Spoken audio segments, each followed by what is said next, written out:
নমস্কাৰ প্ৰিয় বন্ধু বান্ধৱীসকল, যদি আপোনাৰ সন্তানে আপোনাৰ কথা নুশুনে, পঢ়া শুনাৰ ক্ষেত্ৰত যদি অৱহেলা কৰে, পঢ়াৰ প্ৰতি তেওঁলোকে ইচ্ছা কম কৰিছে বা আপুনি আশা কৰা মতে সন্তানৰ পৰা পঢ়া শুনাৰ ক্ষেত্ৰত সুফল পোৱা নাই, তেনে শাওণ মাহৰ প্ৰথম দিনটোত অৰ্থাৎ এইবাৰ শাওণ মাহৰ প্ৰথম দিনটো বুধবাৰ পৰিছে। এইদিনা আপুনি কৰক এটা উপায়, যাৰ ফলত আপোনাৰ সন্তানে সকলো ক্ষেত্ৰত বিশেষকৈ পঢ়া শুনাৰ ক্ষেত্ৰত যিমানসমূহ বাধা বিঘিনি আছে সকলোখিনি নাইকিয়া হ'ব আৰু আপুনি ভবামতেই সন্তানৰ পঢ়াৰ ক্ষেত্ৰত আগুৱাই গৈ সুনাম কঢ়িয়াই আনিবলৈ সক্ষম হ'ব। বিশেষকৈ এইবাৰ শাওণ মাহটোৰ এক বিশেষত্ব আছে। এই বছৰৰ শাওণ মাহটোৰ প্ৰথম দিনটো বুধবাৰে পৰিছে। আপুনি হয়তো জানে বুধবাৰৰ দিনটো বাবা গণেশক পূজা কৰা হয়। বাবা গণেশ হৈছে দেৱাদিদেৱ মহাদেৱ আৰু মাতা পাৰ্বতীৰ সন্তান।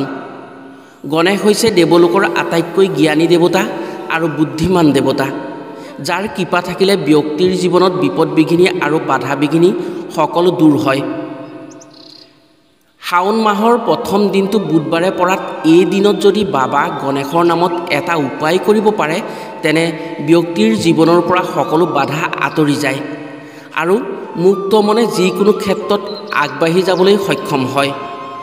আজিৰ ভিডিঅ'ত আমি আপোনাক জনাম শাওণ মাহৰ প্ৰথম দিনটোৰ বুধবাৰে পৰাত এইদিনা আপুনি কি উপায় কৰিলে আপোনাৰ সন্তানৰ ক্ষেত্ৰত থকা সকলো বাধা বিঘিনি আঁতৰি পঢ়া শুনা বা অন্য যিকোনো ক্ষেত্ৰত আগুৱাই যাবলৈ সক্ষম হ'ব।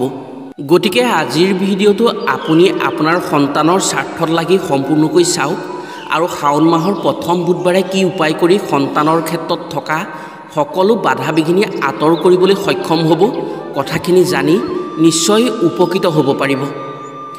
প্ৰিয় বন্ধু বান্ধৱীসকল, তেনে জানো আহক শাওণ মাহৰ প্ৰথম দিনটো বুধবাৰে পৰাত সেইদিনা বাবা গণেশৰ নামত কি উপায় কৰি কেনেকৈ সন্তানৰ জীৱনৰ পৰা বাধা বিঘিনিসমূহ আঁতৰ কৰিব পাৰি, যাৰ ফলত আপুনি ভবা আৰু আশা কৰা মতেই সন্তানৰ পৰা সুফল পাবলৈ সক্ষম হ'ব। কথাখিনি কোৱাৰ আগতেই আপোনাক এটি সৰু অনুৰোধ জনাওঁ।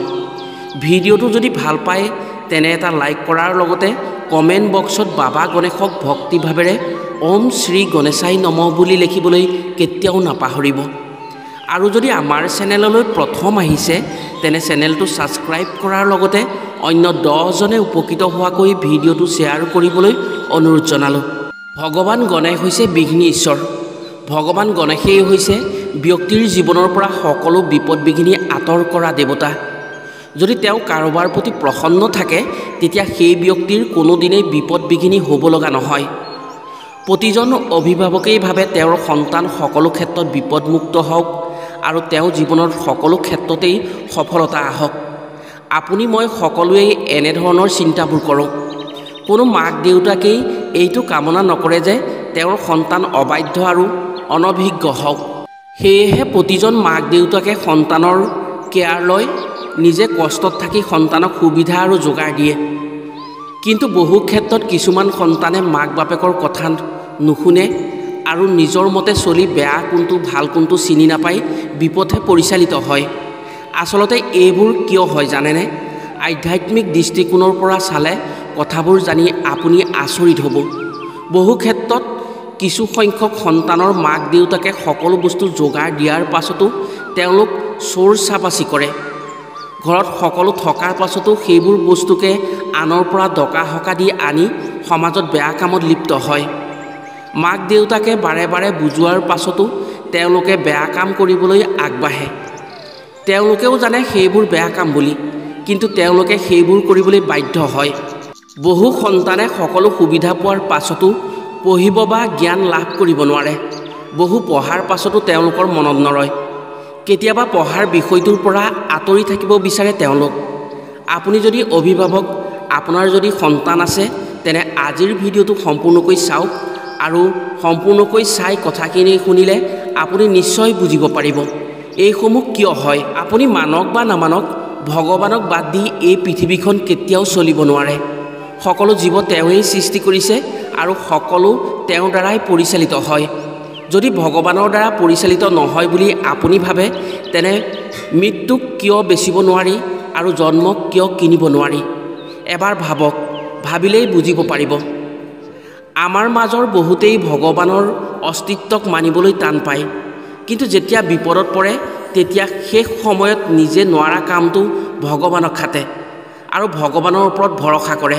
সেয়েহে আধ্যাত্মিকতা বাদ দি ব্যক্তিৰ জীৱন শূন্য। শাস্ত্ৰমতে বাবা গণেশ হৈছে বিপদ বিঘিনি নাশৰ দেৱতা। বুধবাৰৰ দিনটোত তেওঁক পূজা প্ৰাৰ্থনা কৰা হয়।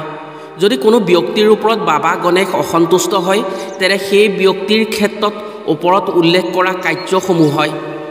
তেওঁৰ ক্ষেত্ৰত বিপদ বিঘিনি অপায় অমংগল হৈ তেওঁ বিপথে পৰিচালিত হয়। যদি কোনো মাহৰ প্ৰথম দিনটো বুধবাৰে পৰে, তেনে সেইদিনা যদি ভগৱান গণেশক সন্তুষ্ট হোৱা কিছুমান কাম কৰিব পৰা যায়, তেনে সেই ব্যক্তিৰ ক্ষেত্ৰত ভাল ফলাফল দেখিবলৈ পোৱা যায়। এই বছৰৰ শাওণ মাহৰ প্ৰথম দিনটো বুধবাৰে পৰিছে। শাওণ মাহটো হৈছে মহাদেৱক উপাসনা কৰা বা পূজা পাতল কৰা মাহ। ভগৱান গণেশ হৈছে সেইজন মহাদেৱৰে সন্তান। সেয়েহে এই শাওণ মাহৰ মহাসংযোগ হৈছে। আপুনি যদি আপোনাৰ সন্তানৰ ভৱিষ্যতত সৰ্বাংগীন উন্নতি কামনা কৰে, তেনে শাওণ মাহৰ প্ৰথম দিন বুধবাৰে ভগৱান গণেশৰ নামত এই উপায় কৰক, যাৰ ফলত বাবা গণেশ প্ৰসন্ন হ'ব আৰু আপোনাৰ লগতে আপোনাৰ সন্তানৰ সকলো বিপদ বিঘিনি নাইকিয়া হ'ব। প্ৰিয় বন্ধু বান্ধৱীসকল, তেনে পলম নকৰি জানো আহক, শাওণ মাহৰ প্ৰথম দিন অৰ্থাৎ মাহৰ প্ৰথম বুধবাৰে কি উপায় কৰি আপুনি আপোনাৰ সন্তানৰ সৰ্বাংগীন উন্নতি সাধন কৰিবলৈ সক্ষম হ'ব। ১ নম্বৰতে হৈছে ভগৱান গণেশৰ মোদক বা লাডু অতিকে প্ৰিয়। যদি মাহৰ প্ৰথম বাৰটো বুধবাৰ পৰে, শাস্ত্ৰ অনুসৰি সেই বাৰত যদি ভগৱান গণেশক মোদক বা লাডু দি পূজা প্ৰাৰ্থনা কৰা হয় তেওঁৰ চৰণত, তেনে ভগৱান গণেশ অতি প্ৰসন্ন হয় আৰু এই কাৰ্যৰ জৰিয়তে ঘৰখনৰ লগতে সন্তানৰ সকলো বাধা বিঘিনি দূৰ হয়। ফলত সন্তানৰ মনলৈ স্থিৰতা আহে আৰু যিকোনো ক্ষেত্ৰত একাগ্ৰতা বাঢ়ি সফলতা পাবলৈ সক্ষম হয়। বিশেষকৈ অধ্যয়নৰ ক্ষেত্ৰত আগ্ৰহ বাঢ়িব আৰু পঢ়া শুনাৰ প্ৰতি মন বহিব সেই সন্তানৰ। ২ নম্বৰতে হৈছে যদি অধিক পঢ়াৰ পাছতো সন্তানৰ মনত নৰয়, বাৰে বাৰে পাহৰি গৈ ভুল কৰে, সৎ জ্ঞান দিয়াৰ পাছতো সেইবোৰ নামানি নিজৰ মতে চলিব বিচাৰে, তেনে শাওণ মাহৰ প্ৰথম দিন বুধবাৰে আপোনাৰ সন্তানৰ হৈ ভগৱান গণেশৰ চৰণত দুবৰি বন অৰ্পণ কৰিব। লগতে ভগৱান গণেশৰ মন্ত্ৰটি ২১ বাৰ জপ কৰিব। মন্ত্ৰটি হৈছে ওম গণ গণপতিয়ে নমঃ। এই মন্ত্ৰটি যদি আপুনি সেইদিনা ২১ বাৰ বা ১০৮ বাৰ জপ কৰিব পাৰে, তেনে শাস্ত্ৰমতে বাবা গণেশ অতি প্ৰসন্ন হয় আৰু সেই ভক্তৰ প্ৰতি বাবা গণেশৰ পৰম কৃপা পৰে। এই কাৰ্যৰ জৰিয়তে বাবা গণেশ অতি প্ৰসন্ন হ'ব আৰু যিজনে এই কাৰ্য কৰে তেওঁৰ জ্ঞান বুদ্ধি আৰু বিচাৰৰ ক্ষমতা বৃদ্ধি পায়, যাৰ ফলত উচিত সময়ত উচিত সিদ্ধান্ত ল'বলৈ সক্ষম হয়। জ্যোতিষশাস্ত্ৰৰ মতে নৱগ্ৰহৰ ভিতৰত ৰাহু কেতুৰ প্ৰভাৱ পৰিলেও সন্তানৰ চৰিত্ৰ নষ্ট হৈ মনৰ স্থিৰতা নাইকিয়া হয়। এই কাৰ্যৰ জৰিয়তে ভগৱান গণেশৰ প্ৰভাৱত ৰাহু কেতুৰ প্ৰভাৱ দূৰ হয় বুলি বিশ্বাস কৰা হয়। ৩ নম্বৰতে হৈছে বুধ গ্ৰহৰ প্ৰভাৱ যেতিয়া ব্যক্তিৰ ওপৰত পৰে, তেতিয়া সেই ব্যক্তিৰ জ্ঞানৰ অভাৱ হয়।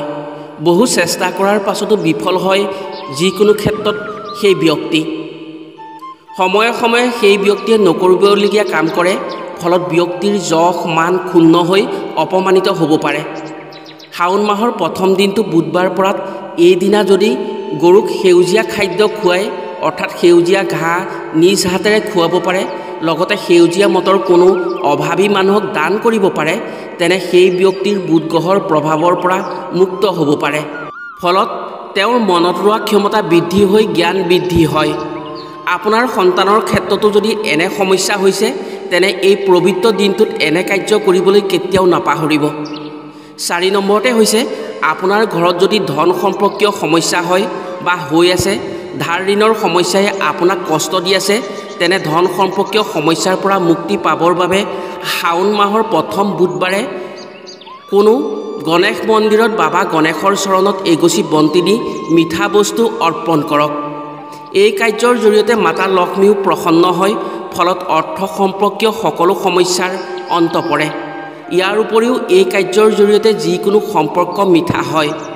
যদি কোনো স্বামী স্ত্ৰীৰ মাজত মতানৈক্য হৈ কাজিয়া পেচাল হৈ থাকে, তেনে এই পবিত্ৰ দিনটোত এই কাম কৰক, আপোনাৰ জীৱনলৈ সুখ সমৃদ্ধি আহি সুখী হ'ব পাৰিব।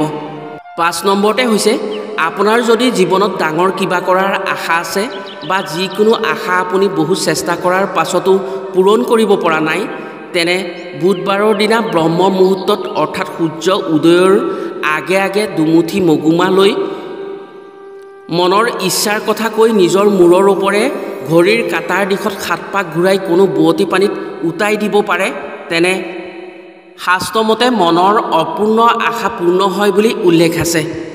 বাবা গণেশৰ পৰম কৃপাত সকলো মনৰ কামনা পূৰ্ণ হয়। প্ৰিয় বন্ধু বান্ধৱীসকল, আপোনাৰ সন্তানৰ ক্ষেত্ৰতো যদি কিবা বাধা বিঘিনি আছে আৰু সেই বাধা বিঘিনিৰ বাবে পঢ়া শুনাৰ ক্ষেত্ৰখনত পাছ পৰি আছে, তেনে শাওণ মাহৰ প্ৰথম দিন বুধবাৰে এই উপায় কৰক বাবা গণেশৰ নামত, তেনে নিশ্চয় সুফল পাবলৈ সক্ষম হ'ব। আজিলৈ ভিডিঅ'টো ইমানতে সামৰিছোঁ। পুনৰ অন্য এটি ভিডিঅ'ৰ জৰিয়তে লগ পোৱাৰ প্ৰতিশ্ৰুতিৰে আজিলৈ আহোঁ। সকলো ভালে থাকক, সুস্থ থাকক। ধন্যবাদ।